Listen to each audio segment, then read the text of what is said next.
Hello friends, আজকে আমরা দেখব কীভাবে মাইক্রোটিকের এনটিপি সার্ভার থেকে ক্লায়েন্টে কানেক্ট করতে হয় আমাদের মাইক্রোটিকের ঘড়ির টাইমটা ঠিক করার জন্য। তো ফার্স্টে আমরা মাইক্রোটিকে লগ ইন করে ইউজার নেম পাসওয়ার্ডটা বলছিলাম। ওকে,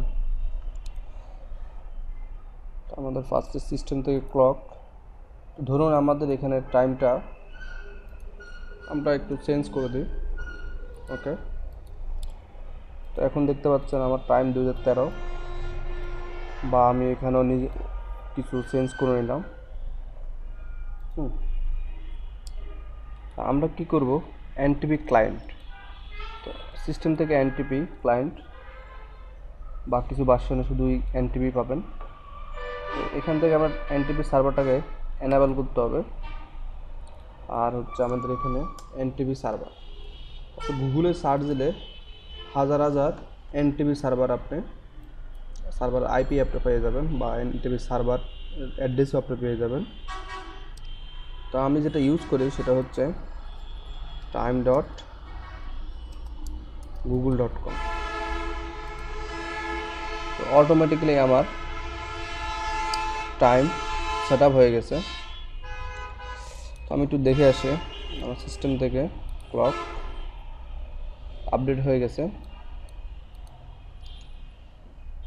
আমার ঘড়ির টাইম সাথে জুনটা অটোমেটিকলি ম্যাচিং করে নিয়েছে। তো আপনি যদি মনে করেন না আপনি ঘড়ির টাইমটা নিজের মন মতো করে ম্যানুয়ালি আবার সেট আপ করতে হচ্ছেন, তাও আপনি পারবেন। তো আমরা বাংলাদেশ থেকে যদি হিসেব করে এশিয়া ঢাকা, ওকে, তো আমাদের জোন হিসেবে 22টা মানে 10টা 33 হয়ে গেছে।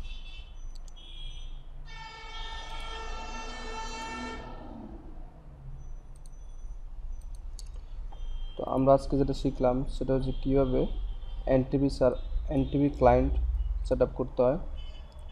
তো স্বভাবত আপনারা এনটিপি ক্লায়েন্টটা এখন নিজেরাই সেট আপ করে নিতে পারবেন। তো আমি আবার পুরনো একবার দেখা দিচ্ছি, সেটা হচ্ছে এনটিপি ক্লায়েন্ট।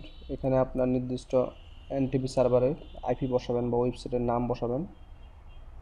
দেন ক্লক থেকে আপনি আপনার জোনটা ফিক্সড করে নেবেন। দ্যাট ইটস, এটুকুই। আপনার ডেট এবং টাইম দুইটাই ঠিক থাকবে অলওয়েজ। আপনার যতক্ষণ পর্যন্ত মাইক্রোটিকে যতক্ষণ পর্যন্ত ইন্টারনেট থাকবে ততক্ষণ পর্যন্তই আপনার টাইম এবং ডেট ঠিক থাকবে। তো আজকের মতো এখানে শেষ। আল্লাহ হাফেজ।